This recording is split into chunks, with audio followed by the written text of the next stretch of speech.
Yo, yo, yo. Welcome to the NS9 Postgame Show powered by Primanti Brothers. I'm your host, Anthony DiNardo. With me, we have Neil. Neil, the Pirates win 2 in a row to the Houston Astros. Yes, they did. Wow. Yeah. Especially after the vibes, like going into like the 7th inning of last night, you didn't think it would be here, but we've won another series off a really hot Houston Astros team. Absolutely. Yesterday was Paul Skeens. So you feel good about that. I mean, it's Paul Skeens. It doesn't matter who is in the other dugout. You feel good about it because it's Paul Skeens. Today, Bailey Falter comes back from the IL. He's been pretty good, but he's coming back from the IL. Like you said, this is a tough Houston Astros team, especially lineup. And he just picks up right where he leaves off. Pirates win 6-2 today. 3 games above 500. I believe 1.5 games out of the wild card as it stands. Right. Either way, the Padres lost tonight. Everyone else won. We're still a game and a half out. Yeah, it is good stuff. The trade deadline happened today. We had our discussions. We had our thoughts. You can let us know your feelings in the comments on that, or just anywhere else you decide to yell at us for. But yeah, I mean, the Pirates win today. Good stuff. And before we get into that any further, let me go and again, of course, let you know BetOnline is the world's most trusted betting platform and your number one source for everything online sports betting. Right now, you can receive a 50% free bet up to $250 on your first deposit to bet on anything from the Olympics to baseball to Formula One racing. BetOnline has every stat, every matchup, and even live odds and spreads while the games are being played. When the game's over, head on over to our online casino and get in on a game of blackjack or poker or unwind with one of our 150 slot games. Head to the website today to get on the action. Use promo code BELIEVE, that is BLEAV, for your 50% free bet credit on your first deposit up to $250. BetOnline, the game starts here. Everyone, get those raisins in the chat. Your chance to win 2 free Primanti Brothers sandwiches. It feels good. I haven't been able to give away sandwiches in a while. Yeah. I guess I'll take your word for that. I don't remember last time. Oh, I guess, yeah, you were off pretty much all last week, so that makes sense. Yeah. And I'm back. Yeah, it's been a while. I'm happy to be back, but it's a good day to be back, you know. The trade deadline happened. A lot of people were excited. A lot of people yelled at me. It was a good day. Typical day, right? But for sure, again, Pirates win 6-2. It starts with Bailey Falter. I mean, I just got to give this guy, just as it progresses, as the season goes on, just more credit where the credit's due. And that's what I say. I mean, it was a big part early on of why this rotation was pretty good. He goes to the IL. The Pirates find Luis Ortiz, you know, is doing really well in his role. He comes in a starting rotation and he picks up where Bailey Falter left off admirably. And then Bailey Falter comes back from the IL today, which is huge because also Marco Gonzalez traded away. So, you know, Jared Jones is coming back, but this team's built on this rotation, Bailey Falter being a big part of that. And yeah, he comes back from the IL today, 5 1/3 innings, only 1 earned run, 3 strikeouts, and 6 hits, no walks. I mean, just very Bailey Falter-esque against, of course, the Houston Astros. The difference, like in the jump in quality between like a Martin Perez soft tossing lefty start and a Bailey Falter's soft tossing lefty start is night and day. And it's gotten entertaining where I just love seeing hitters just pop up. Like I feel like the Astros popped up so many fastballs. And the fastball kept playing tonight. It's his best pitch. He kept it on the corners. And he wasn't even getting hit particularly hard, I don't think. Like, it was not a whole lot of extra base hits from the Astros. Like, I felt like it was a pretty until the 6th inning there, it was a pretty relaxed outing from Bailey Falter. Yeah. I mean, he gave up some hard hits. He did give up the home run. Yeah. I guess it's much like we talked about Jared Jones early on too with Bailey Falter. He's prone to give up some hard hits. He's prone to have that. But because he limits base runners so well, just like tonight, when he do give up the home run, it's a solo shot. Doesn't hurt you much. And especially in today's game, it certainly didn't. So, and again, like he was getting hit pretty well when he was long turn into outs. Mostly, of course, obviously stayed in the ballpark. But yeah, I mean, just 6 hits, 5 1/3, no walks, 6 base runners. Mm-hmm. You do that every outing, you're probably going to be pretty successful. Mm-hmm. Yeah, barely any pitches too. Like, obviously you want to be careful with the guy coming back with shoulder surgery. I know some people weren't too happy that he got taken out, but no, I think it was the right call. Got to protect your arms down the stretch, and which is crazy to think about that. It's crazy to think about how we're depending on Bailey Falter down the stretch while competing for a playoff spot, and we're happy that he's here. Very much so. Very much so. I mean, did I say surgery? No, sorry, I did not say it. Shoulder injury. But yeah, it's really cool to see him because he was a trade deadline guy last year. We thought he was going to be terrible, and we hated that. Yeah, we did. Yeah, which is why Bailey Falter is really probably the catalyst to our entire. All right, I'm going to chill. I'm going to sit this one out and wait. So, like, even today, last night, the Beeks acquisition today, like anytime they get this soft tossing lefty that doesn't really show much, I kind of say, you know what? Let's find out. And honestly, and not even just those, of course, like Bailey Falter's like the poster boy of this, but like any guy, because we're going to talk about Dennis Santana here in a little bit. And another reason of why that is, I mean, so many guys that this team's picking up right now that just seem like, well, this is terrible. This guy sucks. And then they do this. Like you mentioned, we are witnessing the Pirates in a playoff stretch. I mean, they are contending for the wild card. They made some moves today to get better. And Bailey Falter is a big part of that. When 365 days ago, we laughed at this. Yeah. And it's probably a defense mechanism for the Pirates fans to say, like, just kind of assume that whoever we get is going to be bad. And it's not like entirely unwarranted where like we see Bailey Falter. He got removed from the Phillies rotation. The Phillies are a really good team. You're like, I don't know what we're doing here. And it's worked out in spades. Like, even if you only get like this one productive year out of Bailey Falter, you've still won that trade and you've gotten way more value and wins out of him than anyone ever thought we were going to before. I mean, we were talking about spring training about how he shouldn't be on the roster. He should be DFA'd. Actually, good point too. It wasn't just last year. Like, it was also this year. And then going to Miami, like his first start. What are we doing? Yeah. 6 runs in the first inning, 5 runs, something like that. And what are we doing? Why is Bailey Falter here? And now here we stand. He has a 3.95 ERA. You can't ask for much. No, you can't ask for much more from Bailey Falter. Yeah, he has been everything you could have hoped for and more. Yep. I think a productive season, like I was like, if a productive season for him was like what we got from Rich Hill last year, I think I would have been content with that. And he is completely like shot past that. So no, I was wrong about Bailey Falter this year. I'm happy to admit it. Absolutely.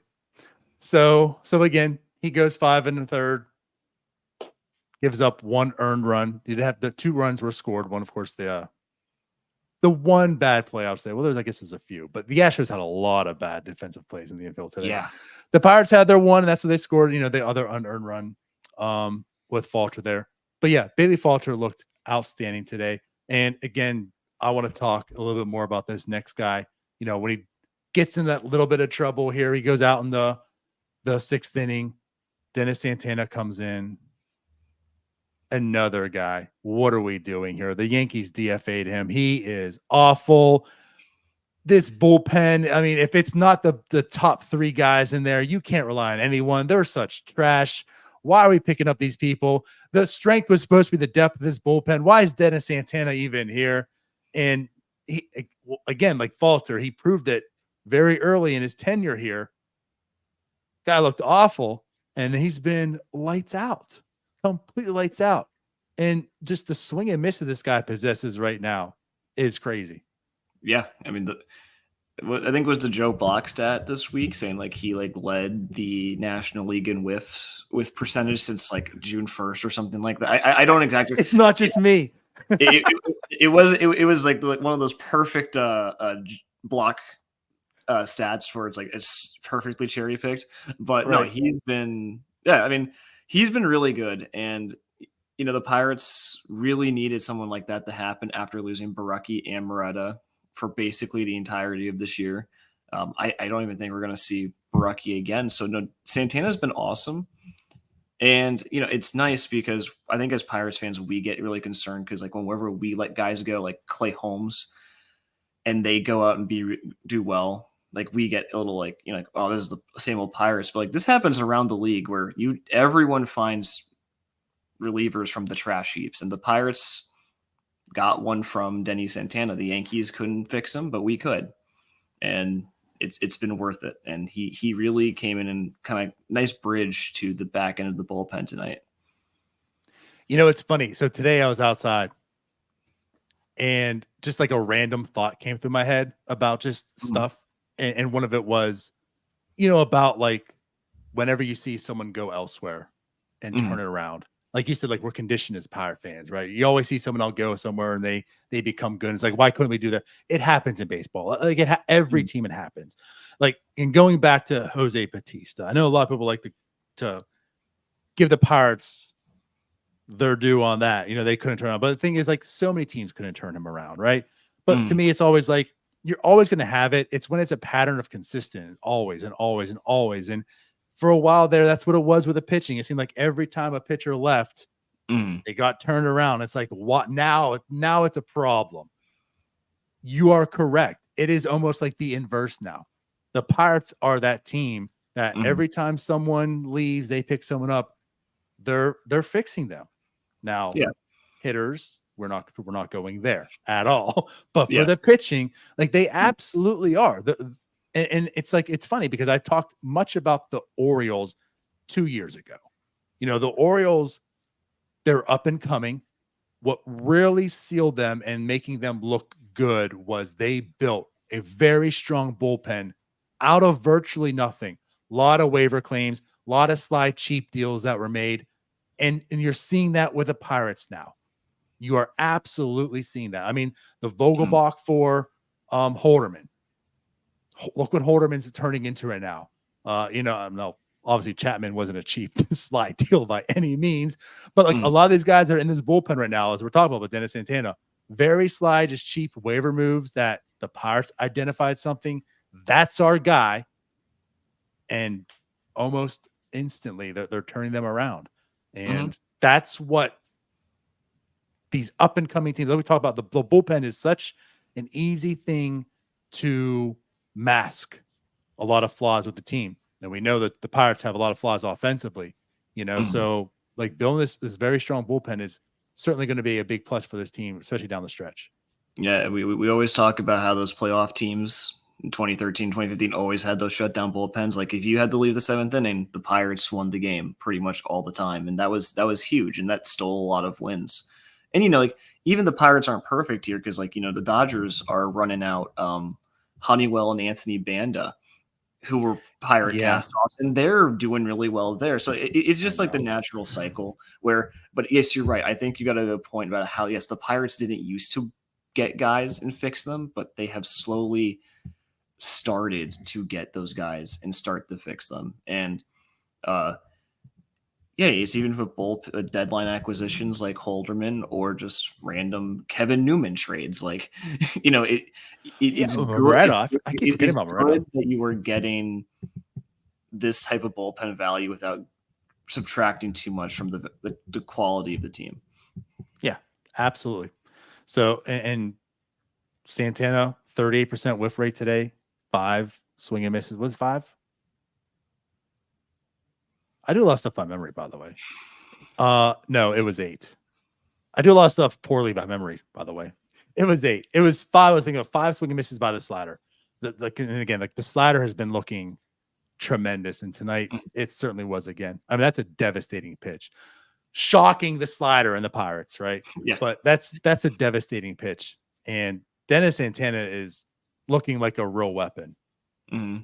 Yeah, like you wouldn't believe it, but like the 5.28 ERA, and like he did struggle when he got here first, but Yeah, no, this past I think these past 2 months he's been he's been real solid, and it's the Pirates do like to take their relief pitchers, have them throw their one pitch over and over again, and like hitters can't touch it. They did it with Moretta, they did it with Baraki until Baraki destroyed all the nerves in his arms, But no, it's a nice little success story, which also kind of bridges into our next reliever, I think, who has also been surprisingly good this year too. Yeah, I mean, take the floor. Talk about Kyle Nicholas, man. Back he is slowly working his way into that back end of the bullpen. And when Chapman leaves, and like honestly, Nicholas is why I thought they were going to trade Chapman. I was completely convinced Chapman was gone at the trade deadline. And I just felt they were completely comfortable slotting Nicholas into there or putting Holderman in. But no, he's been that good. Ever since everyone kind of wanted him gone after the Paul Skeens debut fiasco. But he's been nails. Looked really good tonight too.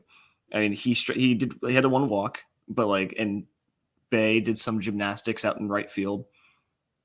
But right. I had no issues with Kyle Nicholas, even though he did give up some base runners. I have to say, he certainly is looking better, and he is performing better. Obviously, he has talent. Mm-hmm. The issue was the actual production. Mm-hmm. And since coming up, and you are right, it was, of course, the Skeens, the first outing, and it was shaky a few times after there as well. I still get a little bit nervous with him, which is fair. I do, but also like it's fine. You're probably not going to find too many 6th inning guys that you don't get nervous about.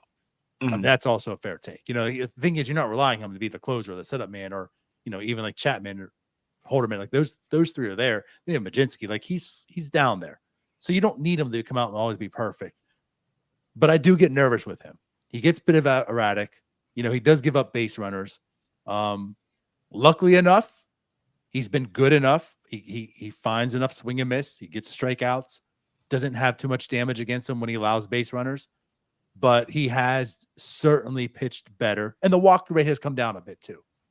Yeah, it that's the big thing to me. Is like you knew that he would be good if he could throw strikes on a regular basis, and it's not perfect yet. Like he still throws a lot of pitches.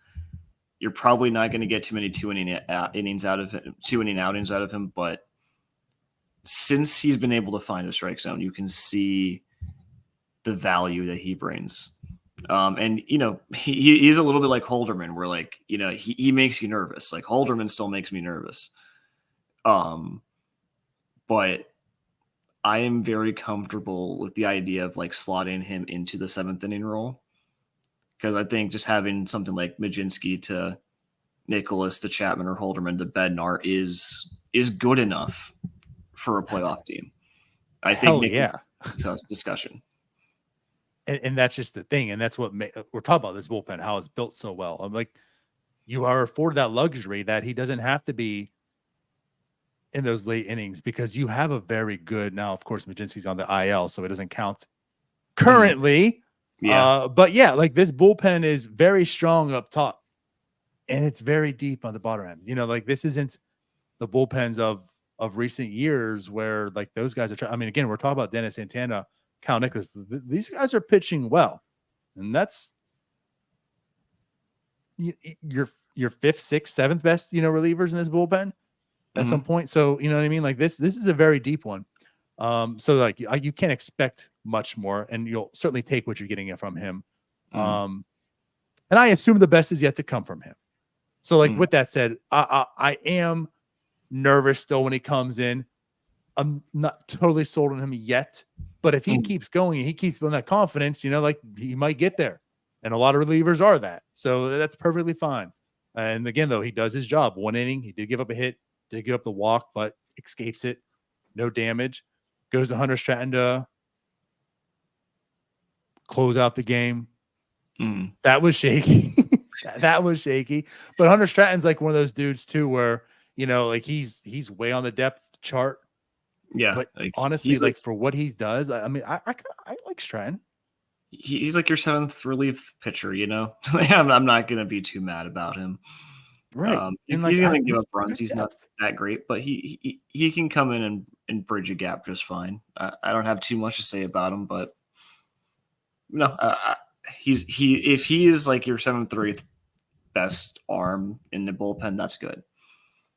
And we are far beyond the days of having what was it? It was like Briel and all those other guys we're far beyond that, which is nice.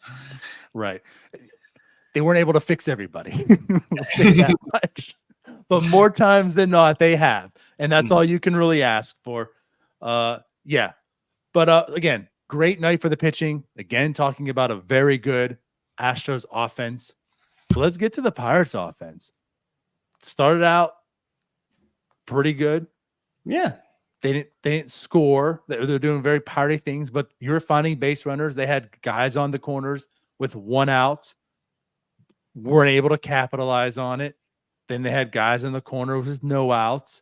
And Jared Triolo hit into a double play, but hey, it scored the run. So there's something. But that was all you're able to capitalize there. And then it started coming, opening up a bit. Their dude, Hunter Brown, he was getting a bit erratic. He wasn't pitching too well, and he's been awesome. We talk about on Starbucks too. He's been pitching very, very well. Yes, I used the June 1st line in there as well. Certainly very well since June 1st. And the Pirates are able to get to him today. Yeah, I mean, Brown was kind of like Jekyll and Hyde today. Like I thought at times he looked really, really good, and other times he looked bad. But I think we mentioned earlier, the defense for the Astros today was just not there. I kind of didn't quite understand what happened. Where Connor Joe was it Connor Joe who got to third base on a third, he got the third on a infield ground ball to John Singleton.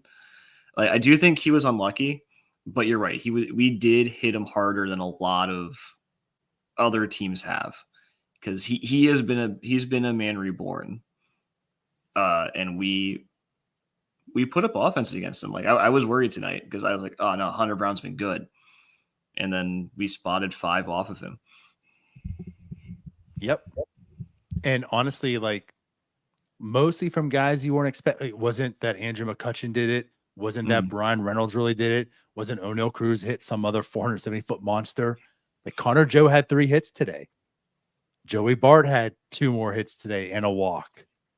Jared Triolo had, again, it was the double play drove in the run. But this is why I also emphasize, and I know it's a little bit of me going on my soapbox here, and a lot of this was the talk about Swinski last year, but that's why putting the ball in play is good. Yeah, this is why strikeouts and outs aren't the same, because if Jared Triolo strikes out there, nothing happens, no score. And yeah, I know it's a double play, but even with a double play, that allowed a base runner to score. That gave you the 1-0 lead right away. So he hasn't been good hitting the ball recently. Well, all year, I should say. He hasn't been good hitting the ball all year, but he put the ball in play. And doing that can lead to good things, whether it's an error by the Astros, or another error by the Astros, or another error by the Astros, or you run into a double play, but hey, that brings in a runner. You know what I mean? Putting the ball in play is a good thing. And that's what happens. So, but he also did get another hit too. He got a double. And then he also got a walk. So Jared Triolo had a good game today. And then Michael A. Taylor. Again, talking about guys that you weren't expecting it. I mean, he had the home run last night. That was like, okay, well, yeah, you can't expect anything else from Michael A. Taylor for about 3 more weeks. And the very next day, he hits another moonshot. So Michael A. Taylor back-to-back home runs and big home runs. Last night won the game. Today really secured that lead. Oh yeah, and that allows Hunter Stratton to pitch and not David Bednar. Yeah, no, not burning Bednar was big. Not burning Holderman or Chapman was big. Michael A. Taylor was the real deadline acquisition. He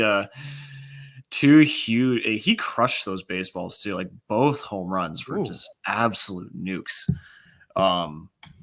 No, and like thank God. Like a lot of people on Twitter, like no matter like the most pessimistic, most optimistic Pirates fans I know were like, how did this guy hit 20 home runs last year? And this is how we hit 20 home runs last year. I mean, and like I think Jim says if you get 2023 Michael A. Taylor, you have amazing defense and center, and you're gonna have what we need, home runs. And that's why they acquired Brian De La Cruz. But getting home runs from a guy who can actually play defense is even better. Right. And I don't expect Michael A. Taylor to be that version of last year. I don't think anyone can expect it. Now, if it becomes it, that'll be great. But this is also why I just felt like if there was ever going to be some type of trade, how'd I just lose the name? The dude from the Angels, the center field, he got traded. Oh my God. Toronto, the Mets. You know what I'm talking about. Pilar. Oh yeah, Pilar. Like this is kind of why I didn't want the Pilar trade, because I didn't think it really moved the needle at all. Yes, same. And going forward, is Pilar going to be better than Michael A. Taylor? That's what I was talking about. And Michael A. Taylor was a big part of these 2 wins right away. So kudos to him. But if he can certainly bring back something, I'm not asking for a Rowdy turnaround at all. You don't, but he can't be as bad as he was. Yeah, you don't need that from Michael A. Taylor either. Like he's never been like the premier offensive guy. You just need him to give you that gold-gloved defense and center, and to hit some home runs for us. Like that. That's pretty simple. That's all you need from him. He'll hit at the bottom of the order, and it just didn't need to be a 50 WRC plus player, whatever the heck he was, until June 1st. I guess it was after June 1st too, but I know that's the date we're setting. But but right, like he just needs to be a below average hitter. Mm-hmm. Yeah, and that's a major upgrade, because he's been a terrible hitter. Bunch of nukes. That's all I want. Right. But yeah, so again, like a big game from a lot of people that stepped up that normally haven't had big games, and just a great win overall. Just a good baseball game. It was enjoyable. Good pitching. You had enough offense. You had fun offense. It was a fun game. I haven't been able to keep up with the Pirates too much in the last week, but from what I gathered, this is a lot more comfortable than a lot of the other wins we've been experiencing, like we've done over the last week. Like the other wins have been kind of like stressful. Yeah. This was a nice relaxing one. Like it was 5-1, and you felt like you were in the driver's seat for most of it. It really was. Yep. And I felt like it's not that they scored a ton of runs and had a ton of offense, but it wasn't just the 1 inning outburst and then they were totally inept for 8 others. It was a pretty much complete ball game here. So again, good baseball game. Yeah, I cannot complain. Is it time? It was fun to watch. Like I actually got to sit down and watch it instead of just listening to it on the radio. It was awesome. So no, happy the Pirates are 3 over. We're really close to a wild card spot. You can actually scoreboard watch now. Like you can get mad. It's fun. Like it's a small little thing, but like you can get mad at other teams win because it actually matters. And if you haven't been doing it for like the last month. It's just there's little things I really miss about like having like a team that's competing for a playoff, is like the tension of each game. And so this has been fun. Certainly has. So I think I agree with what Jim says here. Yeah. I think it's sandwich time. I think it's sandwich time. So let's do it. So here's the last call as we do. There's currently 134 entries.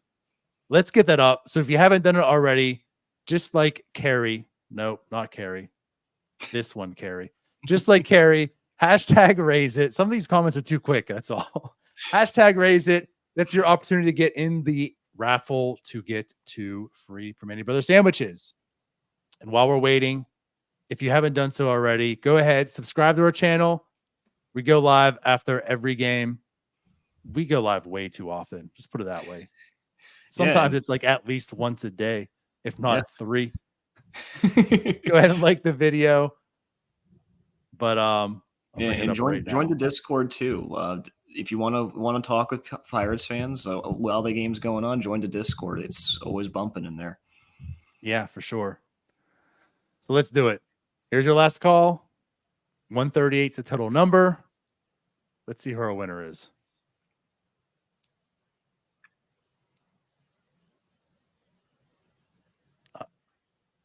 Pirates Jaw. Congrats, Pirates Jaw. Coming from Twitter as well. That's definitely a new one. So congratulations, Pirates Jaw. You have won 2 free Primanti Brothers sandwiches. Since you're on Twitter, just do the easy thing. DM me right there. Send me the address to send it over to. We'll get those out to you by this week. And congrats to you. Congrats to the Pirates. All kinds of winners tonight. Woohoo. Yeah, congratulations, Pirates Jaw. Awesome stuff. So that's it. So again, Pirates are 3 over 500. It's going to be July 31st tomorrow, taking on the Astros for the last game of the series. They already won the series, the Houston Astros. We talk how important this stretch is. They've already taken care of series number 1. They can go for the sweep. That's just icing on the cake. No, but as you keep taking 2 of 3, especially in this brutal stretch of a lot of playoff teams, a lot of teams competing for a wild card. No complaints, the people will even be nice to Shelton when he throws out a travel day lineup tomorrow. But hey, again, like look who really did the damage today. Yeah, the travel team guys, right. the travel squad. Yeah, the travel team. Not the travel team, but sounds like elementary. Like all the scrubs were in the game. They put the scrubs in. All right, guys. As always, appreciate you for watching. We'll be back tomorrow, of course, after the Houston game for another post-game show. So I guess we'll see you then. Bye-bye. Hey, you all. Thank you for watching. I know we try to provide the most entertaining content that we can, and we'd love to spread it to as many people as possible. So I know it doesn't seem like a lot, but if you could take the 5 seconds to like this video and subscribe to the page, it helps out so much more than you know. Thank you, and let's go Bucks.